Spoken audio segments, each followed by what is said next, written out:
Jagan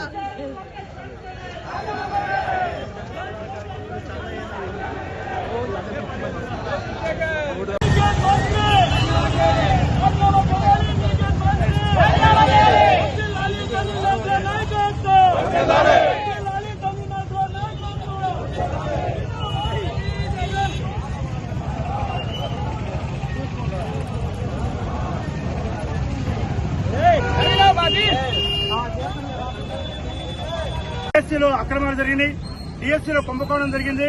DSC పైన సమగ్రమైన CBI విచారణ కావాలి. అలానే ఈ యొక్క కుంభకోణానికి ఎవరైతే పాల్పడ్డారో, ఎవరైతే దీనికి బాధ్యులో విద్యాశాఖ మంత్రి నారా లోకేష్ వెంటనే రాజీనామా చేయాలి. అలానే ఫీజు రియంబర్స్మెంట్ బకాయిలు 3,000 కోట్లు, 3,000 రూపాయలు నెలకి ప్రతి నిరుద్యోగి కూడా బాకీ ఉంది. సుమారుగా ఈ రాష్ట్రంలో ఒక్కొక్క నిరుద్యోగికి 80,000 రూపాయలు ఇప్పటికే బాకీ పడింది. కాబట్టి ఆ బాకీ తక్షణం చెల్లించి ప్రతి నెల ప్రతి నిరుద్యోగికి 3,000 చెల్లించాలని, అలానే ఫీజు రియంబర్స్మెంట్ బకాయిలు ఈ రాష్ట్రంలో 7,000 కోట్లు ఉన్నాయి.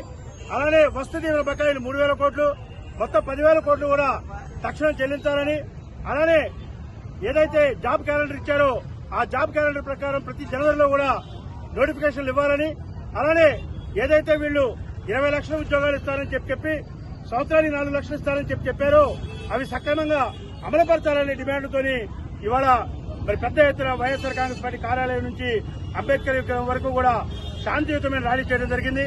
దీంట్లో మరి పోలీసులు అత్యుత్సాహం ప్రదర్శించి మేము మైక్ పర్మిషన్ కట్టినా శాంతియుతంగా చేస్తుంటే కూడా మైకులు లాక్కొని మరి అప్రజాస్వామికంగా ఎక్కడికక్కడ అణగదొక్కుతూ, ఎక్కడికక్కడ నిలవరిస్తూ, ఎక్కడికక్కడికి చల్లాచెదురు చేస్తూ మరి ఎవరైతే మోటార్ సైకిల్ మీద వచ్చారో వాళ్ళ దగ్గర తాళం చేతులు లాక్కొని ఒక భయానకమైన వాతావరణం అవసరం లేకపోయినా అత్యుత్సాహంగా ఇక్కడ శాంతియుతంగా జరుగుతూ ఉంది. ఎక్కడ అలజడి లేదు, మేమేమీ బ్యాడ్ కామెంట్ చేయలేదు.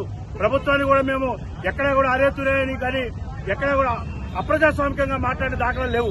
అయినప్పటికీ కూడా జగ్గైపేటలో ప్రజాస్వామ్యవాదులందరూ కూడా అర్థం చేసుకోవాలి.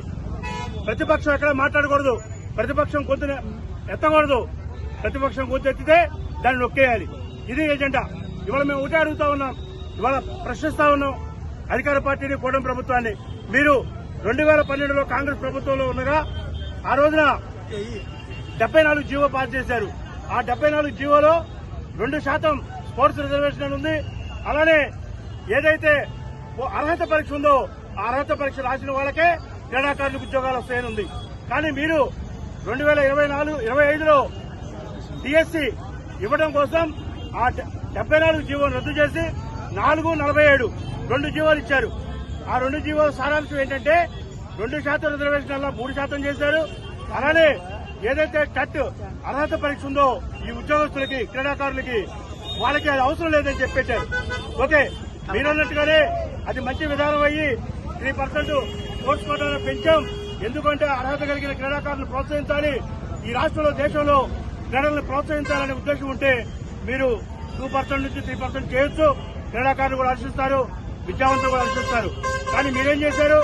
మీ డిఎస్సీ నిర్వహించిన తర్వాత మళ్లీ ఆ 447 జీవోలు రద్దు చేసి 56 నెంబర్ జీవో తీసుకొచ్చారు. అందులో ఏముంది? అందులో మళ్లీ యాజ్ ఇట్ ఈజ్ గా 2% రిజర్వేషన్ ఉంది స్పోర్ట్స్ కోటా. అలానే మళ్లీ టెట్ పరీక్ష కంపల్సరీ అని ఉంది. దీని ద్వారా మీ దురుద్దేశాలు అర్థమవుతున్నాయని చెప్పి ఇవాళ మేము అడుగుతా ఉన్నాం. దీని మీద ఒక సూటిగా సమాధానం చెప్పాలని చెప్పి ఇవాళ మేము అడుగుతా ఉన్నాం. అదొక్కటే కాదు, బందర్లో అంటే ఉమ్మడి కృష్ణా జిల్లాలో నవీన్ అనే విద్యార్థి ఎస్సీఆర్టీలో పనిచేస్తున్నాడు. అతని పని ఏంటంటే 2016 నుంచి 25 వరకు ఉన్నాడు అతను ఉద్యోగంలో. అతను ఏదైతే ఈ ప్రశ్నాపత్రాలు ఉంటాయో తయారీలో గానీ అప్లోడ్ చేసే దాంట్లో గానీ సిస్టమ్ ఆపరేటర్ గా ఉన్నాడు. ఆయన్ని పరీక్షలు ఆయన ఇచ్చారు మీరు. ఆయన ద్వారానే పేపర్ లీక్ అయింది. చివరికి ఆయనకి జిల్లా ఫస్ట్ ర్యాంక్ వచ్చింది సోషల్ స్టడీస్ లో. కానీ ఉద్యోగం ఎందుకు ఇవ్వలేదని అడుగుతున్నాం. జిల్లా ఫస్ట్ ర్యాంక్ వచ్చిన వాళ్ళకి ఉద్యోగం ఇవ్వాలా వద్దా? ఇవ్వాలా వద్దా? ఎందుకు ఇవ్వట్లేదు? ఆ ఒక్క విద్యార్థి ఎందుకు పక్కన పెట్టారు మీరు? అతను హైకోర్టుకు వెళ్లాడు. అంటే ఏదో తప్పు జరిగిందని మీరు ఒప్పుకున్నారు. అంటే ఎక్కడో ఒకసారి లీకేజ్ జరిగిందని మీరు ఒప్పుకున్నారు కాబట్టి ఆ విద్యార్థికి మీరు ఉద్యోగం కూడా పక్కన పెట్టారు. దాన్ని మేము ప్రశ్నిస్తా ఉన్నాం.